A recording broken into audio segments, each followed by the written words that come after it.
Welcome to Eat Blog Talk, where food bloggers come to get their fill of the latest tips, tricks, and insight into the world of food blogging. If you feel that hunger for information, we'll provide you with the tools you need to add value to your blog, and we'll also ensure you're taking care of yourself, because food blogging is a demanding job. Now, please welcome your host, Megan Porta. Are you a motivated food blogger striving to meet financial or freedom goals? If so, then the Eat Blog Talk membership is for you. Take a journey with like-minded peers that will bring you past the overwhelm and straight into the arms of clarity. You will have direct access to guest experts delivering massive amounts of value into your business. You will have the opportunity to participate in monthly strategy calls, focusing on different aspects of food blogging, and most importantly, you will be part of a tight-knit, supportive, and encouraging family filled with people just like you. Visit eatblogtalk.com for more information, and the rest of us cannot wait to see you inside. What's up, food bloggers? Welcome to Eat Blog Talk. This podcast is for you, food bloggers wanting value and clarity to help you find greater success in your business. Today, I am so grateful to have some time with John Greely from Slickstream.com, and we are going to have a chat about web stories and engagement. John Greely runs marketing for Slickstream, a software company that handles search and engagement tools for hundreds of food blogs and other types of blogs as well. Their features include responsive search, recommendations, favoriting, and more. Slickstream does not focus on SEO at all, and in fact considers themselves to be the flip side of that coin. SEO and social get visitors to your site. Slickstream is all about what they do once they're there. John, this has me super intrigued. I can't wait to talk about this with you. But first, we want to hear your fun fact. Thanks so much for having me, Megan. I guess my fun fact is when I was a little kid, I once beat Tiger Woods at golf. Now, what? Not actual golf, mind you, but gator golf. Do you remember the children's game with the little plastic alligator where you put the ball into? Oh, gator golf. Oh, yeah. Yes. Yeah, so I randomly met Tiger Woods as a kid and challenged him to a game. And his 20-foot putt bounced off the gator's closed mouth, and it spun around and taunted him, and I was victorious. So, oh my God, are you serious? That's true. That's a true story. That is so cool. What a claim to fame. You beat Tiger Woods, literally. Yeah, I just don't need to tell people about the gator part. Yeah. Leave that part out, and then it's like it's still a cool story. I love that. It almost makes it more cool that you guys were kids. You are here to talk about Slickstream and web stories and engagement. I am super excited about this because I feel like I have a lot to learn from you. And I do not have Slickstream on my site, but I need to because I hear so many bloggers raving about it and what it does for their traffic and engagement. So I guess I would love for you to start by giving us a quick overview of Slickstream and what it does. Would you mind doing that? How it helps food bloggers, etc.? Yeah, of course. So you mentioned it in the run through at the top, but a lot of bloggers have been trained to focus on SEO, to be focusing on how to bring people into their site, and that's extraordinarily important. How do you get people to your site is one of the fundamental questions when you're building your audience. But there's actually not that much attention paid to what tools can you use and what features can you implement to help them get what they're looking for on your site and to have successful sessions on your site and to stick around and want to come back. And that's really important as well, both in the immediate term because ad revenue and it's tied to page views, but it's also tied to overall activity, time on site. The quality of the sessions is actually really valuable in the immediate term, not just the long term. But then, of course, creating return visitors is something that people are really, they're focused on and they understand the value of. And I think there is this sort of underappreciated aspect of, well, how do you create a return visitor? You make sure that they get what they're looking for when they come to your site. So Slickstream was built with that in mind. We provide a responsive search, recommendations. So the film strips that you can see at the top of a post, the content grid is recommended content at the bottom, favorites, which are integrated into both. So if users want to save content, they can click the favorite button in the bottom right, and that will tie in even without sign-in, or you can manage it. You can get into all of that later. The point is, it's a suite of tools that enable users to get what they're trying to get out of your site and ideally poise you for long-term growth through user satisfaction. Well said. Sold. Yes, please, right? That all sounds amazing. So you guys have recently rolled out some new features that are dedicated specifically to this hot new topic, web stories. So tell us how publishers are currently using web stories. Yeah, so web stories are obviously such an interesting thing because people are familiar with the concept of story style video, right? I mean, this is not a new concept. People have been browsing stories on their phones for a long time in a social media context, and it's a really popular and good medium. But the way that they have been able to integrate that into their websites has been challenging so far. So Google is making a big push on web stories. We're seeing it becoming more and more integrated into the ad ecosystem, and there isn't yet, I think, a decided on way of what is the value of stories and should I be creating them and how should I be creating them. And the way that we're seeing publishers use it right now is kind of twofold. There are folks that are saying, I'm creating this content for my social media accounts anyway, and now I want to reuse that content and find places for it on my website. So for food bloggers, a lot of the times they'll create stories specifically tied to an individual recipe, and then they'll just port that content over onto their website. There's also teaser content where they have more thorough content, or they want to drive people to the recipe, but they don't want to put in a full story that's redoing the recipe or making video content. That's not what they're trying to do. So they create a teaser story, ideally designed to bring traffic in from, let's say, Google, where people find it and it gets featured and brings them in. We've seen some mixed results on that, but that's something that folks are doing as well. And then there's also, the folks that are really trying to do a lot more high quality video content for stories, specifically thinking that this is a medium that will take root in the future. And so they're really kind of going all into it, much in the same way that some folks went into high quality video content when that became popular on the web several years back. So would you say the full recipe stories are the most popular and fruitful? Well, I think there is plenty of room for debate around that, and there's plenty of room for different styles. What we have seen, and we've had this confirmed from some other outside sources in our data as well, is that the more effort you put, I'll put it this way, there isn't actually very much effort into doing quick stories just to have something in the medium, right? Stories, just like any other type of content, you get what you put in. So the people that are putting more time into the stories, people that are putting that are doing the full recipe types and really treating it like, would this be valuable to my visitors? They're seeing much better results with the actual traffic and engagement on the stories themselves. Oh, interesting. Okay. So you're saying, like, if someone is putting in the effort to make high quality video content, like you said, that they're getting better results if they're taking all the time to do that. Yeah, and particularly, we have some insights into click through on the story. So how many slides of the story that people will click through on average, and the amount of time that they spend on it. And some of this is anecdotal, and some of this is based on our discussions with other partners. But it does seem as though there is a real benefit to putting the work into stories and creating quality content that conforms to both the rules that the SEO rules that we've seen in place. Google has some best practices out there of how to get featured in their Discover panel, which can drive a lot of traffic, as well as just what people are actually clicking through on their site. That makes sense. I mean, you get out what you put in. So if you're putting in a lot of effort and producing quality content, then you're going to get more out of it. But if you just randomly throw stuff together, then it's probably not going to be as good. And, following up on that, that doesn't mean you have to have a professional video team. It doesn't mean this has to be, you don't have to reinvent the wheel here. Stories are nice because they're kind of casual content. But I think some folks are, because they're not confident in the potential of the medium, they're not confident that stories are going to actually benefit their site. They don't want to put in a ton of work to make the stories really good when they don't know if they're even going to get featured or used.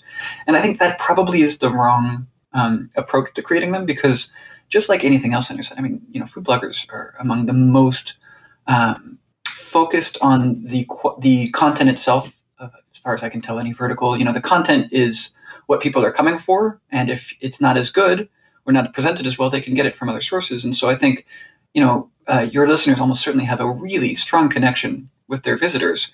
And so if you're just thinking about it as, is this going to be valuable to my visitors, rather than is this going to be a good use of my time, then you're more likely to have positive results, because we don't know if stories are going to take off as a dominant medium within the web.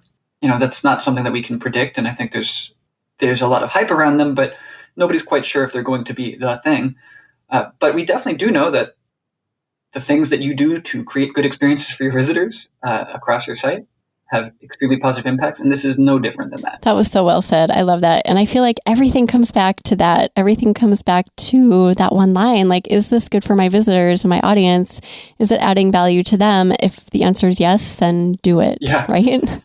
Yeah. I mean, it's like so simple, but yet not somehow. I loved what you said earlier, John, this line about we're not confident in the potential of the medium. And so that's why a lot of us are hesitating to start and really dig in. So what, from your perspective, is the true value of creating web stories? Yeah, I mean, I think that's the question. And there's the current value, and then there's the potential future value, right? And I think the current value is we have seen pretty significant engagement numbers from people who see stories and will go through them.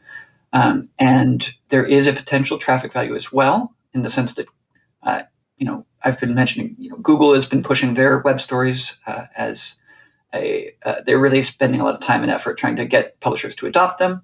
And they're creating traffic opportunities for publishers through their stories carousel and the Discover feed. So if you search for a recipe, so if you search for, chocolate chip cookies, and there are enough chocolate chip cookie stories out there, Google will sometimes automatically create a carousel of stories from a bunch of food blogs with cookies. And then so, whichever one catches the eye of the publisher or is most relevant to their search, or the visitor, I should say, that one is more likely to get traffic. And we've seen, millions of impressions on some of these Discover feed stories.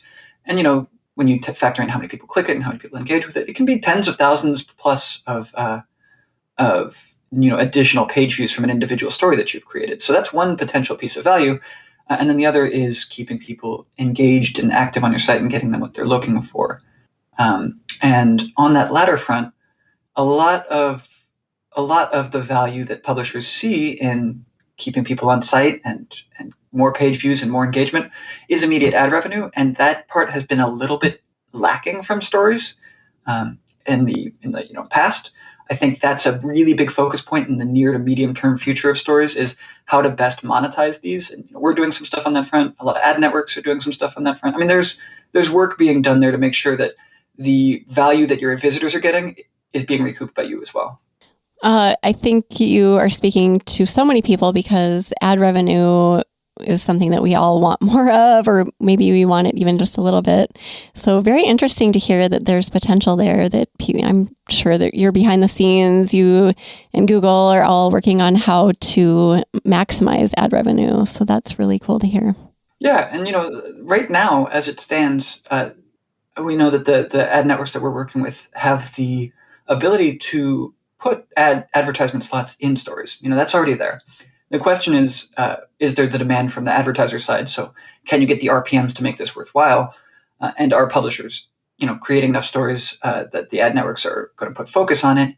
And so it's sort of a chicken and the egg situation where there is no reason that stories couldn't be properly monetized if they were adopted, but there's no reason that they're going to be adopted if they're not properly monetized. So it's sort of a rising tide floating all boats. If stories start to take off and there's the demand from the visitors to see more stories from publishers, and publishers want to create them, then it seems extremely likely that the ecosystem will adapt around that. What are the biggest challenges you've seen food bloggers having in relation to web stories? Yeah, I think there are two types of challenges that we've seen. There's the creation types, and then there's the just sort of the implementation.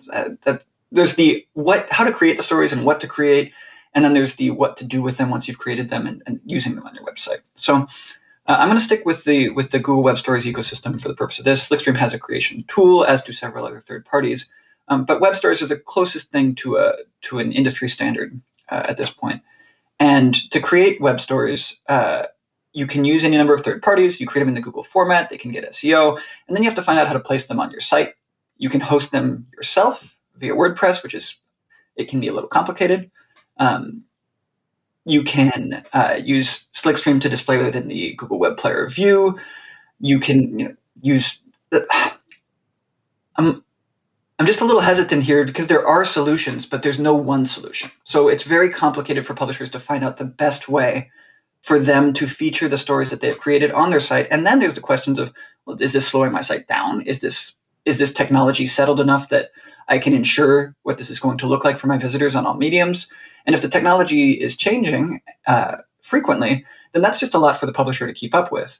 So that's one of the main hurdles right now. One of the main difficulties for publishers is just the status of the technology and how you factor it into your site. How do the story that you've created, it might just be too big of a hassle for you to understand. It's a lot to keep up with. It's just a lot to keep up with. And then you're creating stories and putting in the effort. So you're worried that if this doesn't turn out to be a valuable thing to do, then what am I going to do with all this content? And you might have, you think that you might have wasted that content. So that's definitely one hurdle. The other one is the specifics of the creation. You're creating with an eye on getting traffic. You're creating with an eye on, delighting your visitors. You might not be a video content creator by trade. A lot of people are, these are chefs. These are folks that are focused on the recipe side of things rather than the video content side of things. They're not used to being a personality. And a lot of the best practices we've seen in stories are be yourself, be on camera. And so that's also a difficulty. And the trickiest part is there is definitely potential here. There is something under all of this that visitors are responding to, and we're seeing that with a lot of successful stories so far. And I know that pull for publishers is so difficult where, okay, there's something, but how do I even go about creating them, and how do I even go about featuring them? So there are a lot of companies and a lot of smart people really trying to figure this out, and I don't claim that it's figured out just yet. But we're getting there, right? And you're helping to do that. Yeah. So you mentioned that Slickstream has a way to help with the creation process part of it. Can you talk through that? So yeah, and that's the Slickstream Stories beta program, and we've been working on that for I want to say 2 years now. Time really seems to have no meaning these days, but it's been a while since we started with stories before they really kind of got hot, and we moved into beta with a story creation tool, a pretty lightweight way that you can create video content either using existing video assets or filming on the spot, and then we will host it, and then you can use that within your engagement suite subscription to put the stories on your site. And we had a video player ourselves that was related to this, and we have also tied it into the more industry standard Google Web Story Player now. So that is the Slickstream Stories beta, and the idea behind that is it's a creation and hosting tool where we've been taking on beta users for that and evaluating what our value add is and what how that factors into our overall business, and then that's separate from the integrations that we've put into our main product, the engagement suite, which is more about the stories that you've created. How do you feature them on your site? And then that's the integration we have there. I don't know if this is appropriate to ask here, but what is the investment for Slickstream? Do you have tiers? Is it like a yearly rate? How does that work? Yeah, so we're a SaaS, so we do monthly payment, and it's we keep a flat rate for all of our customers. So it's 12.5 cents per 1,000 page views. And the reason that we do that is just because that's the way that our costs accrue. Is so we index every bit of content on every one of our customers' sites and provide a lot of analytics around individual page view data. So every page view that you get is increasing complexity and cost for us, and so we keep it at a flat rate for big sites and small sites. So it scales with traffic. Just a little side note, I was just curious as you were talking through your features. I was like, that sounds so helpful and cool. I've got to get Slickstream on my site. I said this at the beginning, but so many people are like raving about you guys and just got to get there. It's like one more thing, right? There's like a list of so many things, including web stories that I've barely dug into, but we'll get there. How do you feel like web stories tie in with overall engagement on a site? Yeah. So that's I feel like I've been saying that's the question, but the thing about stories is there's a lot of questions, and I'm going to do my best to give answers. But we have the nice thing about the position that we sit in is that we can see a lot of the analytics, and we can see for our features, both stories and non-stories related, how they're being used and what impact that's really having. And so what we can definitely say right now is that stories, when a visitor engages with the story, are used a lot more than we initially expected. So once, and I want to pull this up so I get it right, once somebody has seen a story on your page, they get about 5 to 6 pages of that story in on average, and they engage for about a full minute longer than somebody who hasn't seen that story on the page. So that's that's the initial sort of, if you get them, if you lure a visitor in with a story, they are going to really respond to it. I think the trickiest component, because on the face of it, adding something on your page that has the potential to increase a visitor's interaction by a full minute on your page is a no-brainer. But the trade-off for that is, one, you have to create the content, and two, you're worried about potentially site speed. As an example, you're worried about what impact this is going to have on the rest of your site, and you're adding video to your site. That's not that I'd be lying if I said that's not going to have an impact on your site speed. And that's something that both is being worked on by the technology behind the videos providers themselves, but also doing stuff like not loading until visitors see it. And that is, I think, very much up in the air, is how best stories can be loaded in the background, how best to implement them on your site without affecting things like SEO ranking through cumulative layout shift, right? You don't want to have the adverse impacts, and those are the kind of things that will take time to sort out in a more maturing market.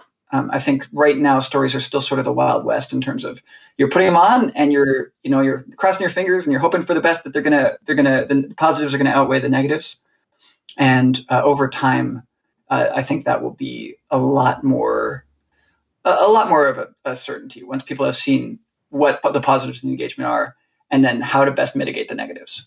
So we should hang out in the Wild West and just know that things are eventually going to evolve, and probably fairly quickly, right? Don't you see things? I mean, I feel like things evolve so fast now. They're evolving extremely fast. And, we don't just we don't recommend to anybody, oh yeah, you should definitely be creating stories for sure. It's going to help your site a million. It can. Stories have a ton of potential. I think that's what we have to tell people. But it's definitely an individual decision for a publisher on what they feel comfortable creating and what they feel like the potential value is. So we have seen significantly positive impact on engagement for a visitor sticking around on your site, if there is an engaging story on that site. There's also the SEO component, where if search engines are prioritizing stories, then that's a potential avenue for additional traffic. And then there's the component of, okay, so I have more traffic, I have more audience retention, and is this actually being monetized? And then that's where the ad networks come in, is making sure that it's appropriately monetized. I don't want to make it seem like the appropriate course of action is, just wait it out. Just wait it out and eventually it'll work. Because there is a lot of unclaimed land to grab at this point. If you're good at stories, that's going to be a differentiator for you right now in the space. And I think we all know that your traffic is going mobile. I mean, I would be surprised if many of your listeners have majority desktop traffic these days, unless they're a very specific niche site. If your traffic's mobile and stories are the best way for mobile style video content, and people are responding to them within their social media apps, it's not a stretch of the imagination to say that this is going to be the dominant video style content with your site going forward, right? I mean, that's the direction it seems to be moving. Very interesting, because stories do seem to be the thing. And you're right, like mobile is the way that people are getting to most of us, I would say. So it's really interesting to hear you talk through that, and just not talking about now and like what's in front of us, but what's going to happen down the road and where things are going and how they're evolving.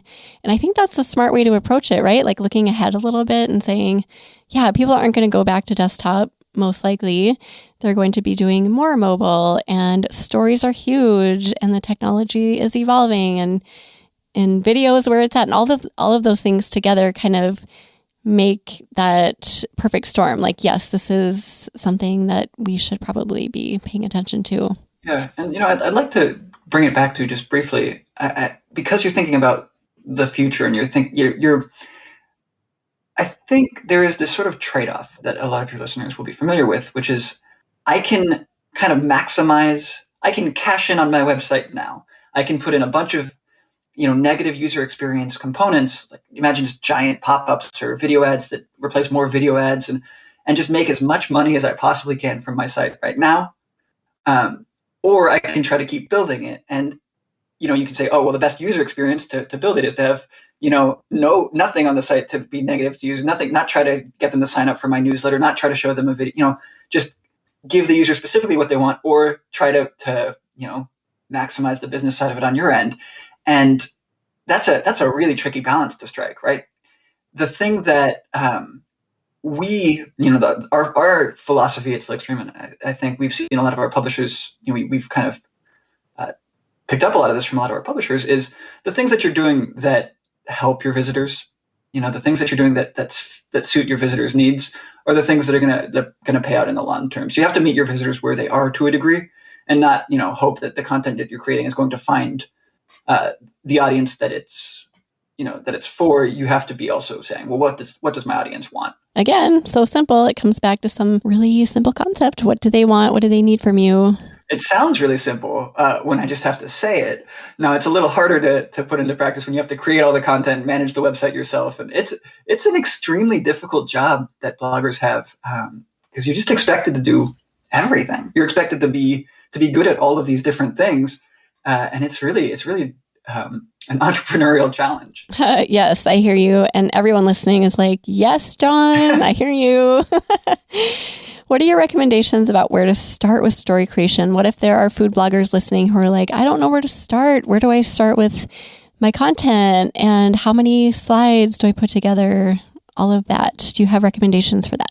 Yes. So there are a couple. So I would say the best thing that you can do is, look around at the stories that you would like to see as a visitor. You almost certainly are browsing other food blogs and seeing the content that they're creating and saying, well, I respond to this, but I don't respond to that. And maybe stories, aren't for you specifically, but I think getting inspiration from what other people are doing is the best first step you can take, because again, there is no one size fits all, right? Your audience is going to want different types of content than other audiences. So as a concrete example of that, some of our users at Slickstream that are food bloggers like to do the sort of really personal videos of themselves, talking through stories around the recipe and then going through it. And some do a little more step by step, what you might expect from the top down videos of that we've seen in the past with recipes. A little more step by step. This is a guide, and those are different values that you're providing to the visitor. One is more, this is a personal touch to a recipe, and one is more, this is another way to get the recipe. And so, as a publisher, as a blogger, you have to decide which of those styles, or a different style entirely, would resonate more. So I think that's the first step, is understand how stories would fit into your brand. And then the second one is, okay, what is the value that I'm trying to recoup? Is it I'm making this a specific SEO play, and I'm just trying to get in while the getting's good on the free traffic that search engines are handing out. So I'm going to create stories specifically for that, in which case you should really be following their recommendations to a T, no burned in text. There's a lot of, I don't want to speak for those search engines. Google has a lot of those recommendations published publicly, but then you really want to be following their guidelines. But if that's not the key for you, is if you're not trying to scramble for the SEO traffic in the immediate term, instead you're trying to really get it done, then maybe you're thinking, okay, I know I can create this kind of content well through what I've been doing on Instagram, on Pinterest, on any of the vertical style videos that you can be creating. So I want to see how that resonates. So I'm going to take some of that, I'm going to adapt it. And you can do this with Slickstream stories, or you can do this with other story creation tools. Just take that content, download the videos, make sure that you don't have anything proprietary in there from the social media platform, and then import it in, and then just reuse that story in a context that you find valuable. So that would be the easiest way to get your foot in the door is, are you creating stories for anything? Great.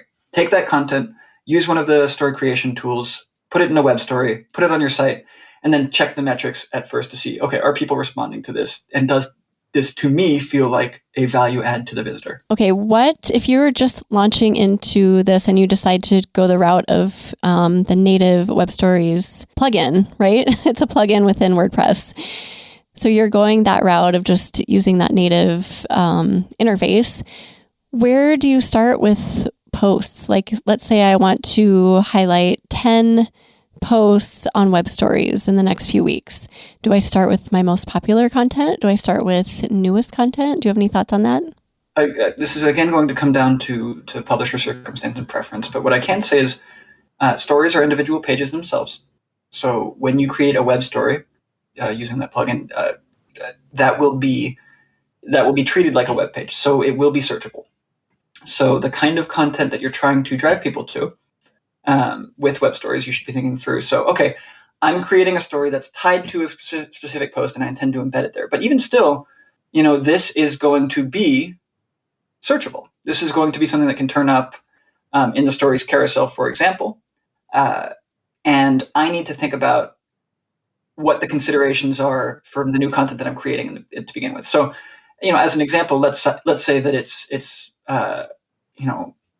Halloween, and you are deciding between whether you want to add a Halloween related story to the new content that you've put out, or you want to add content or a story to content that you created 6 months ago that was really popular.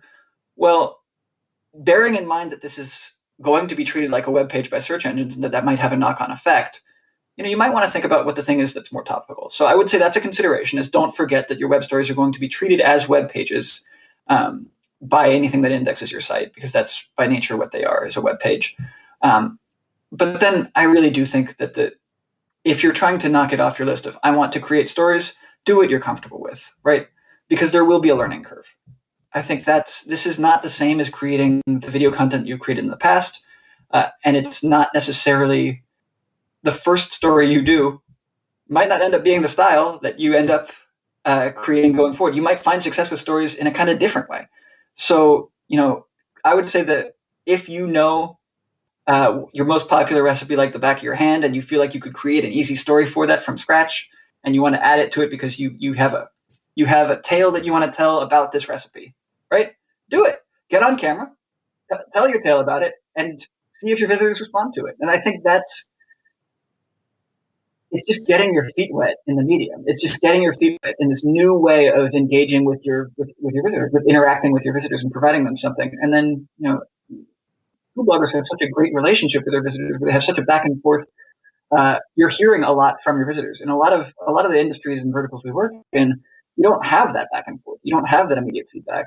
And so I think that's one of the best reasons that just creating what you're comfortable with up front is so valuable, is because then you can immediately get feedback on, is this something that my visitors are finding value in? Is this something that they're engaging with? And if not, what can I do differently? For the first time, I have kind of a new perspective on that. Just hearing you talk, I was thinking about the way that I create videos, as in like videos that I upload to my advertising network and put on my blog and also on YouTube.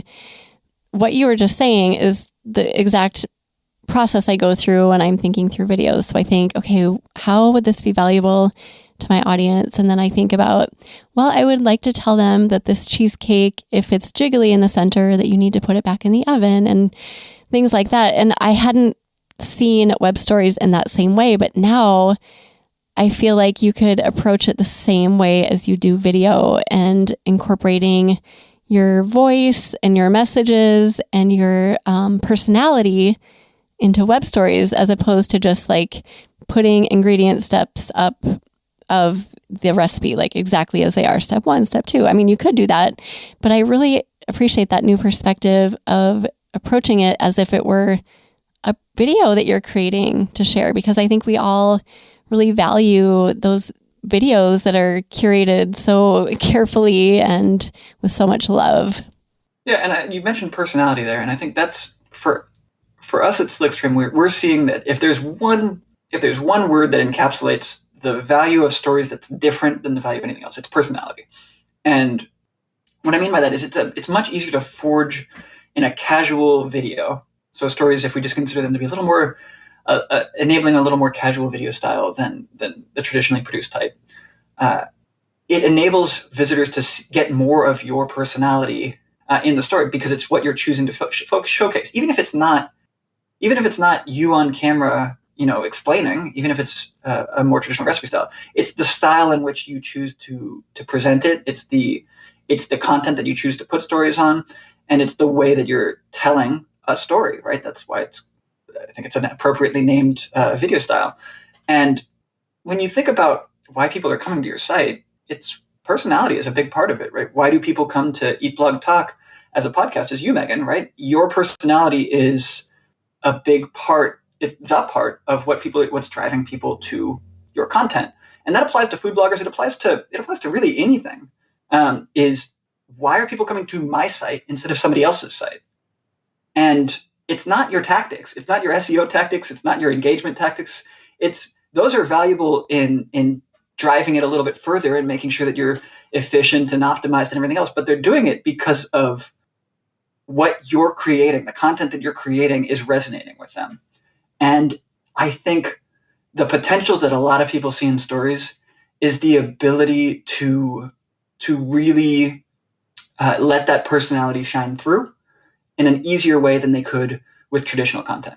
It's just like with friends or people in our worlds that we attract. If we have a dull personality and we're not willing to put ourselves out there, we're probably not going to attract people that want to be in our, right? I mean, it's the same thing. But if we're like, let our personality shine and we're kind and friendly, then people want to come to us. So stories, no matter which platform we're talking about, across the board, stories are about personality and drawing people in. So I appreciate that you talked through that. This has been really fun. Okay, is there anything we've missed that you feel like we should cover on the topic of web stories? So, I feel like I've been I'm not on the fence about web stories. There's value in web stories. I've been trying to make sure that that your listeners have an honest understanding of where the technology is now. What I definitely want to make sure is clear is there are a lot of forces moving in the direction of stories right now. The market, there are a lot of reasons that it seems like stories are going to get some traction, and not least of which is there's interest in them from really big companies like Google. If they're pushing for this to become an industry standard, then that's not to say it will succeed, but it is a pretty significant sign that it's getting the backing that it would require. And there are a lot of opportunities to differentiate yourself within the publishing ecosystem, but very few of them are as unsaturated as the stories area right now. We have a lot of publishers that use stories, and we have a lot of publishers that don't yet. And if you're creating high quality story content, it has the potential to be featured within search. It has the potential to be driving engagement on your site. It has the potential to drive further monetization in the near term and the medium term, particularly since we're really just beginning to scratch the monetization surface here.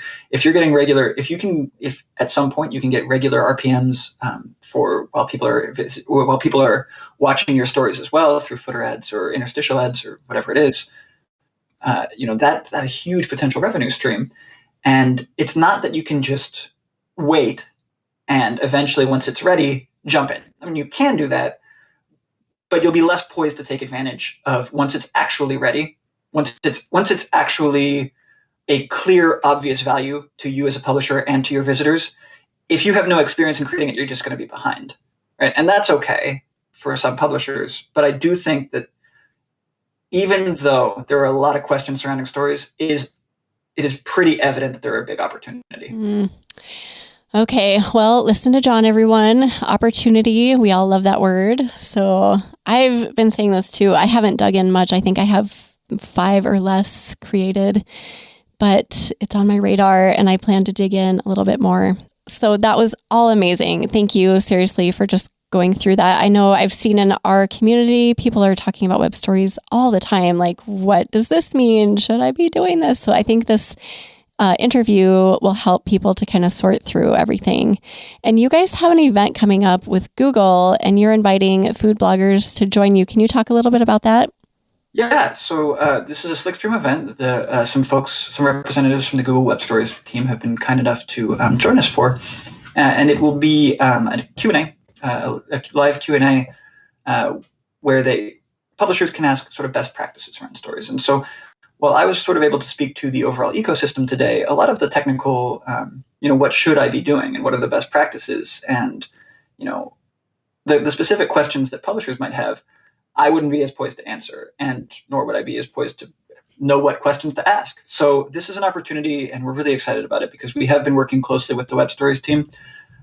This is an opportunity for our publishers and other publishers that don't use Slickstream, which is going to be open, to talk to the Google team and to talk to Slickstream so I can answer some similar questions, and the Google team can as well. And they'll do their best to answer,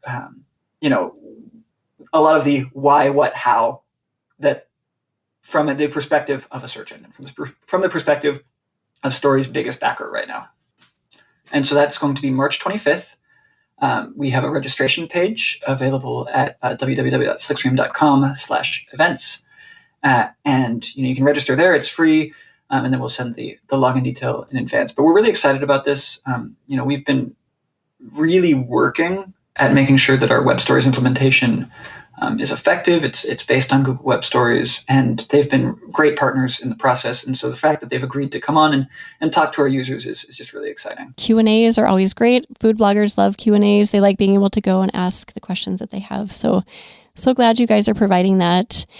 Thank you so much again for being here. This has been absolutely amazing, super valuable. I know food bloggers are going to absolutely eat up this episode. So thanks for your time today. And do you have a favorite quote or words of inspiration to share with us, John? Yeah.